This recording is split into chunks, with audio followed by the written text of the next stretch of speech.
రాష్ట్ర వ్యాప్తంగా ధాన్యం కొనుగోలు ప్రక్రియను పారదర్శకంగా వేగవంతంగా నిర్వహిస్తూ ఉన్నామని, రైతులకు ఎలాంటి ఇబ్బంది తలెత్తకుండా చూస్తున్నామని రాష్ట్ర పౌర సరఫరాలు వినియోగదారుల వ్యవహారాల శాఖ మంత్రి నాదెండ్ల మనోహర్ స్పష్టం చేశారు. మంగళవారం నాటికి 32,793 మంది రైతుల నుండి 2,36,284 మెట్రిక్ టన్నుల ధాన్యాన్ని సేకరించి వారి ఖాతాల్లో 560.48 కోట్లను జమ చేశామని తెలిపారు. గతంలో ఏడాదితో పోలిస్తే ఇది 30% అధికమని ఆయన వెల్లడించారు. విజయవాడ రూరల్ కానూరులోని సివిల్ సప్లైస్ భవన్లో ఏర్పాటు చేసిన విలేకరుల సమావేశంలో ఆయన ధాన్య కొనుగోలు పురోగతిని వివరించారు. రైతులు తమపై ఉంచిన నమ్మకాన్ని నిలబెడుతూ నిజాయితీగా కొనుగోలు జరుపుతున్నామన్నారు. క్షేత్రస్థాయిలో దాదాపు 16,000 మంది సిబ్బంది ఈ ప్రక్రియలో నిమగ్నమై ఉన్నారని, జిల్లా కలెక్టర్లు, జాయింట్ కలెక్టర్లు నిరంతరం పర్యవేక్షిస్తున్నారని తెలిపారు. గతేడాది ఇదే సమయానికి 1,81,885 మెట్రిక్ టన్నుల ధాన్యం మాత్రమే కొనుగోలు జరిగిందని, ఈసారి ప్రణాళికాబద్ధంగా వ్యవహరించడం వల్లే కొనుగోలు పెరిగాయని అన్నారు. ధాన్యం అమ్మిన వారిలో చిన్న సన్నకారు రైతులతో పాటుగా 6,600 మంది కౌలు రైతులు కూడా ఉన్నారని వివరించారు. 3 ప్లాట్ఫామ్స్ ఈ డేటాబేస్ వలన కొన్ని ప్రాంతాల్లో ఎన్ఐసి దగ్గర ఉన్న డేటాబేస్, అదేవిధంగా మన ప్రభుత్వం దగ్గర ఉన్న వ్యవసాయ శాఖ దగ్గర ఉన్న ఈ క్రాప్ నమోదు చేసుకోవడంలో కొంచెం ఇనిషియల్గా జాప్యం జరిగింది. దానివలన రైతులు అందించిన ఆధార్ నంబర్ కూడా కరెక్ట్గా మాతో కంపారిజన్ కరెక్ట్గా జరగలేదు.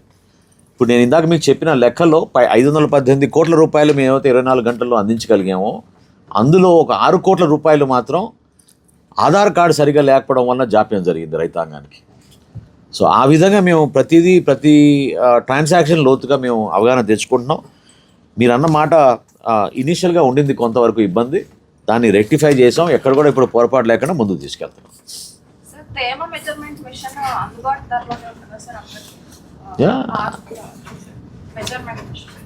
అది రైతు కొనాల్సిన సందర్భం కాదు కదా. రైస్ మిల్లర్లు అందరూ ఆల్రెడీ కొన్నారు. రైతు సహాయ కేంద్రాల్లో ప్రభుత్వం మేము అందించాం ఆల్రెడీ. అందులో ఏం పొరపాటు ఉండదు.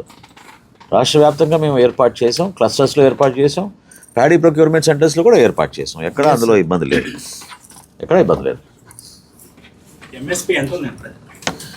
2389 grade A variety, 2369 common variety క్వింటాల్కి 2,369, 2,389.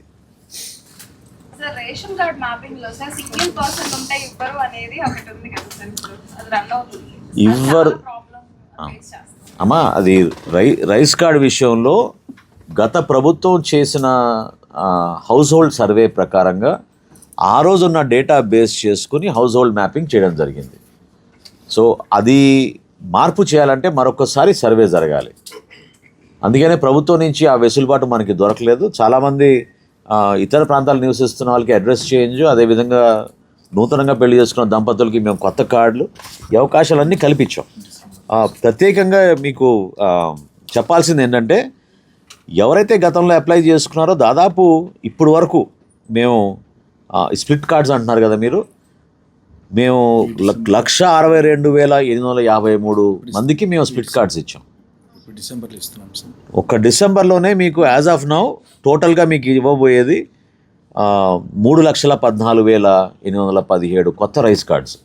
సో ఇది కలుపుకుంటే మీకు దాదాపు 5 లక్షల కొత్త కార్డ్స్ మనం డిసెంబర్ మాసంలో అందించబోతున్నాం. ఈ సర్వీసెస్ నిరంతరంగా జరిగే ప్రక్రియ. నేను గతంలో మీతో అన్నట్టు కూడా అది వాట్సాప్ ద్వారా ఎవరైనా రిజిస్టర్ చేసుకోవచ్చు.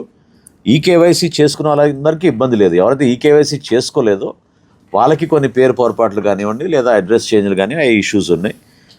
ఓవరాల్గా ఈ డిసెంబర్ మాసంలో మేము ఒక టార్గెట్ పెట్టుకున్నాం. నవంబర్ 31 కల్లా ఏవైతే కార్డ్స్ డెలివర్ కాలేదో వాటిని రిటర్న్ తీసేసుకోమని చెప్పాం.